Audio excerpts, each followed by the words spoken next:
सबसे पहले मैं एक चीज क्लियर कर देना चाहता हूँ कि ये वीडियो सिर्फ एंटरटेनमेंट पर्पस के हिसाब से बनाई गई है। मतलब ये एक kind of a funny review है मूवी का, तो प्लीज इसे कोई भी सीरियसली मत लेना।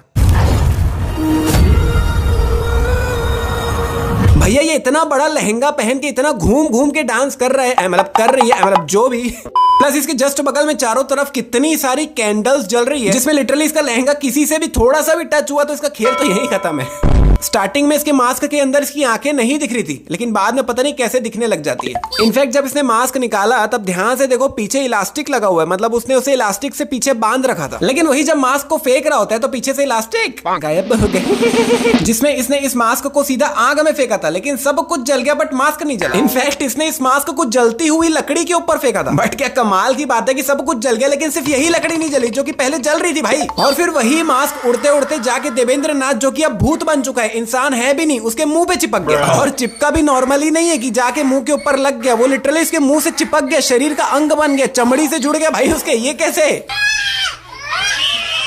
इनफैक्ट 200 साल तक उसके मुंह से चिपका ही रहा, वो शरीर के अंग जैसे चमड़ी में घुस गया। कैसे भाई?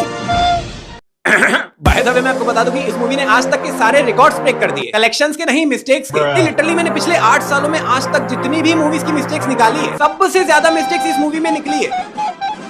फिर 200 साल बाद ये लड़का अपने अंदर भूत आ गया है, ऐसी एक्टिंग करता है जिसके लिए इसके मम्मी पापा रूह बाबा को लेके आते हैं इसको ठीक करने के लिए। लेकिन भाई इसके मम्मी पापा सीधा रूह बाबा को ही कैसे लाए, मतलब उसी आदमी को कैसे लाए, दूसरे तांत्रिक को ले आते तो नहीं। इस लड़के के अंदर तो भूत आ गया ना, तो ये सामने से बताएगा थोड़ी कि मेरे को ठीक करने के लिए रूह बाबा को ही बुलाओ, तो कैसे भाई? फिर टिल्लू यहाँ ऊपर चढ़ता है लाइट को बंद चालू करने के लिए, एंड लिटरली उसके बाद अंकल 2 से 3 बार उस तरफ देखते हैं, लेकिन फिर भी एक बार भी नोटिस नहीं करते कि वो लाइट बंद चालू कर रहा है। एंड ये रूह बाबा तो अभी आया है, तो इसके मम्मी पापा ये कैंडल्स और ये अगरबत्ती वगैरह ये सब पहले से जला के क्यों रखे? इनको प्रोसीजर कौन है भाई? इनफैक्ट ये सब कुछ यूज में आया भी नहीं, क्योंकि रूहानी सबको यूज किया ही नहीं, फालतू ही जला के रखे थे। खैर एक बार थोड़ा फ्लैशबैक पे चलते हैं। ये लोग जब पार्टी कर रहे थे तो इसके हाथ से ये चीज लग के नीचे गिर जाती है, फूट जाती है, बहुत जोर से आवाज आती है। एंड लिटरली इस पॉइंट पे एक बार पार्टी को शांत हो जाना चाहिए था कि क्या टूट गया, क्या फूट गया, ये क्या आवाज आई, लेकिन कुछ हुआ ही नहीं भाई। सब लोग मस्त नाचे पड़े, कोई ध्यान ही नहीं दिया। एंड इनफैक्ट इसके अंदर से ये जो चीज निकल के पर्दे की तरफ जा रही थी, इसके अंदर कुछ आग वाग तो है ही नहीं, पूरा बुझा हुआ है, लेकिन पर्दे तक पहुंचते ही इसके अंदर पता नहीं आग कहां से प्रकट हो गई।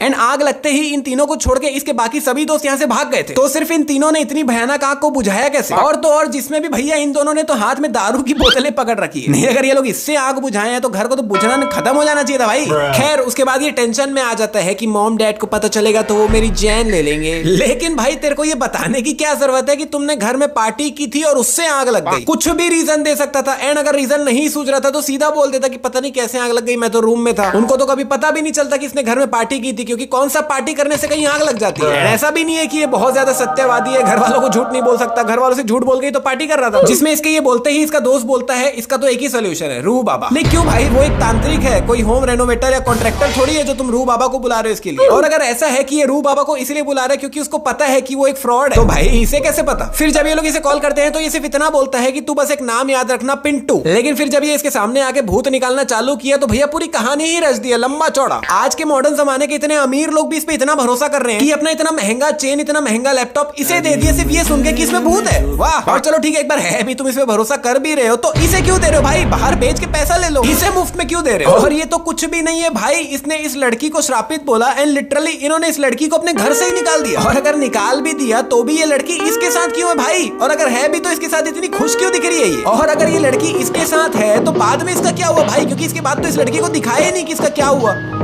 नहीं, कुल मिला के रूहान के इंट्रोडक्शन के लिए ये जो सीन दिखाए गए हैं एकदम बकवास है, स्टोरी एकदम इलॉजिकल है। And for your kind information, अभी तक आपने जो भी मिस्टेक्स देखे हैं वो लिटरली मूवी के स्टार्टिंग के 15-20 मिनट के सीन्स के हैं। मतलब रूहान के इंट्रोडक्शन सीन में ही इतने सारे मिस्टेक्स है और अभी भी खत्म नहीं हुआ है, रूहान के और आगे भी है। देखो अब यहाँ पे इसकी बीवी ने इसे इसकी काम वाली के साथ पकड़ लिया तो ये इसके पास आया सोल्यूशन के लिए, एक तांत्रिक के पास। ये लोग भी घर में आग लग गई थी तो इसके पास आए थे, एक तांत्रिक के पास। मतलब इन शॉर्ट आधी दुनिया को ये पता है कि ये बाबा फ्रॉड है, तभी उल्टे कामों के लिए इसके पास आ रहे हैं। इसका मतलब इसका जो मेन काम है भूत भगाना, उसके लिए इसके पास कोई आता ही नहीं है, उल्टे कामों के लिए ही आते हैं। जिसमें इसकी प्रॉब्लम सुनते ही रूहान उसे सीधा पहली लाइन यही बोलता है कि बंगाली आती है? नहीं बंगाली ही क्यों। और भाई क्या कमाल की बात है, क्या कमाल का कोइंसिडेंस है, इसकी काम वाली बंगाली निकल गई। नहीं इसने तो बताया भी नहीं था कि इसकी काम वाली बंगाली है। गजब यार। जिसमें भी भाई लास्ट में ये सब कुछ सॉर्ट करके काम खत्म करके भी नहीं जाता। आखिर में इसकी बीवी को ये बोल देता है कि इन पे कभी उसकी आत्मा आए तो इन पे कभी डाउट मत करना। अरे भाई ये क्या बात हुई, आया है तो परमानेंट वाला काम करके जाना। उसके पति को समझा कि नेक्स्ट टाइम से ये हरकत मत करना। देन नेक्स्ट ये इसके घर आता है जिसमें अभी तक भी जमीन में धुआं ही धुआं दिख रहा है, लेकिन अगले ही पल वहां से धुआं गायब हो गया। तो फाइनली अब जाके हम रूहान से हटके दूसरे टॉपिक पे आए हैं।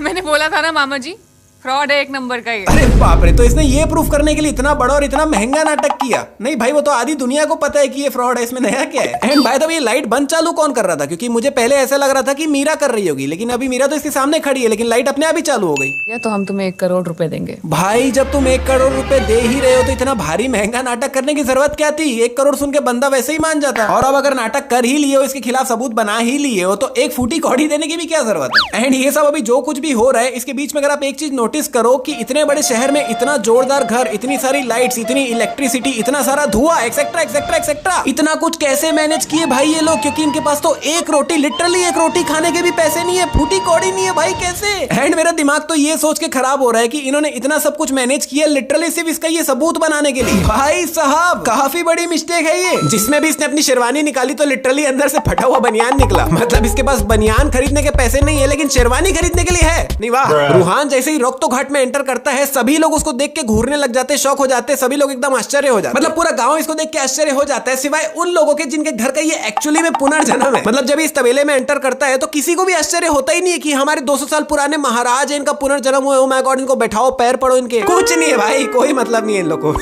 इनके पास खुद के खाने के तो पैसे नहीं है और निकले हैं गाय को दूध पिलाने। वाह। और भाई गाय को दूध कौन पिलाता है यार, ये बताओ कोई मेरे को। जिसमें भी इतना तो गिरा दिया इसने, जितना पिलाया नहीं उससे ज्यादा तो गिरा दिया। अभी अगर अंदर महाराज को पता चलता कि इसने इतना सारा दूध नीचे गिरा दिया है तो महाराज चाट चाट के वो जमीन का पूरा दूध पी लेते, लेकिन वेस्ट नहीं होने देते। नहीं पता है मेरे को क्या लगता है, महाराज को शायद पता भी नहीं होगा कि ये लोग बाल्टी भर भर के गाय को दूध पिलाते, क्योंकि इनके खुद के खाने के तो लाले पड़े हुए हैं। और मुझे तो ये भी लग रहा है कि ये दूध है भी नहीं, एकदम ध्यान से देखो, इतना पतला। ऐसा लग रहा है पानी में व्हाइट कलर मिला के गाय को पिला रहे, उसको भ्रम में रखे कि हम तेरे को दूध पिला रहे, लेकिन पिला नहीं रहे। इस पॉइंट पे मैं लिटरली कुछ भी बोल रहा हूँ, सीरियसली मेरे को कुछ नहीं पता मैं क्या बोल रहा हूँ, मैं पागल हो चुका हूँ, पागल।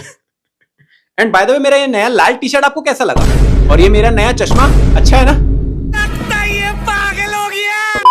ये लोग पता है उन दोस्तों की तरह जो दिखाते तो है कि हमारे पास पैसा नहीं है, हम गरीब है, लेकिन साले होते नहीं है। नहीं भाई देखो इन लोग को, इन लोग के कपड़े देखो, इनके फर्नीचर देखो, कौन बोलेगा इनको गरीब। और इस लड़की को देखो, इसको देख के कौन बोलेगा कि ये गरीब है। पूरे पेस्ट का कचूमर निकालने के बाद ये बोलती है कि ये 1 हफ्ता और चलेगा। नहीं कैसे चलेगा, देख के दिख रहा है वो 1 हफ्ता चलने लायक। फिर लास्ट में इसको इन पे तरस आ जाती तो ये अपना पेस्ट निकाल के इनको दे देते। लेकिन भाई क्या कोइंसिडेंस है, इसके पास भी वही सेम पेस्ट है, वही सेम साइज का। वाह। नहीं लिटरली अभी महाराज के सामने इनके 200 साल पुराने ओरिजिनल महाराज का पुनर्जन्म खड़ा है, और इसको देख के इनका पहला सवाल क्या है, हम सुना है तुम भूत से बातचीत कर सकते हो। नहीं मैं होता तो हैरान हो जाता, भाई पुनर्जन्म, ओह माय गॉड। और ये अभी तक बनियान में क्यों खड़ा है। नहीं ठीक है भाई तू गरीब है, कुछ खरीदने के पैसे नहीं है, लेकिन शेरवानी है ना अभी तेरे पास, तो पहनना उसको, क्यों बनियान फटे में खड़ा है। देन महाराज बोलते हैं कि आइए शाही भोजन का वक्त हो गया है, और शाही भोजन बोल के इन लोग इसके सामने ये रख देते हैं। नहीं मतलब थोड़ी सी भी, इतनी सी भी शर्म नहीं आई शाही भोजन बोलते हुए इसको। 200 साल पुराने ओरिजिनल महाराज के सामने तुमने ये रखा है शाही भोजन के नाम पे। ये सब क्या देखना पड़ रहा है। और इतना भी काफी थोड़ी था, शाही भोजन बोल के इसके सामने रखे जरूर, लेकिन खाने उसको फिर भी नहीं दिए, खुद ही छीना चपटी करके खा के खत्म कर दी। भाई जिसके लिए शाही भोजन है उसको तो खाने तो खाना छोड़ो, हाथ तो लगाने तो भाई।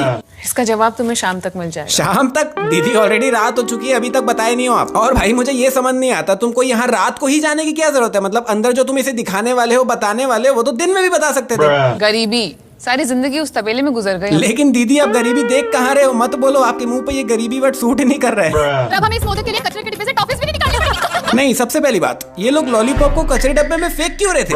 और अब वो वक्त आ चुका है जिसमें हो रही है विद्या बालन उर्फ मंजुलिका की एंट्री, जिसमें धूल उड़ रहे हैं, बाल उड़ रहे हैं, वो तो ठीक है, लेकिन जो नेक्स्ट शॉट हमें दिखाया जाता है वो ये है। And for your kind information, ना ही ये भूतनी है और ना ही इसके अंदर अभी देवेंद्र नाथ की आत्मा है। तो क्यों भाई, जब ये भूतनी ही नहीं है, इसके अंदर कोई आत्मा ही नहीं है, तो फिर ऐसा शॉट दिखा कैसे सकते भाई। मतलब ये तो सीधा सीधा गुमराह कर रहे हैं। नहीं अगर तुमको हमें कंफ्यूज करना ही है तो कुछ ऐसा दिखाओ जिसका तुम बाद में जस्टिफिकेशन दे सको कि क्यों वो ऐसी हरकत कर रही थी। लेकिन इसका क्या है जस्टिफिकेशन इन्वेस्टिगेशन, क्यों ऐसी हरकत कर रही है ये? नहीं भाई, ये तो सबसे बड़ी मिस्टेक है। तो भैया भले ही ये वीडियो यहाँ पे खत्म हो गई है, लेकिन खेल तो अभी शुरू हुआ है। अभी तो लिटरली सिर्फ मंजुलिका उर्फ विद्या बालन की एंट्री हुई है, अभी तो बहुत कुछ बाकी है। आगे आने वाले पार्ट्स में ऐसे ऐसे मिस्टेक्स बताने वाला हूं ना, मजा ही आ जाएगा। सो सबसे पहले तो भैया अगर वीडियो ये वाली पसंद आई है तो 15,000 लाइक्स प्लीज कंप्लीट करवा दो, मोटिवेशन मिलता है यार, करवा दो। अगर इसी तरह की और कमाल की वीडियो देखना चाहते हो तो लेफ्ट वाली या राइट वाली वीडियो क्लिक करके देख सकते हो। मिलते हैं इसके आने वाले नेक्स्ट पार्ट पे या किसी भी आने वाली एक और कमाल की वीडियो में।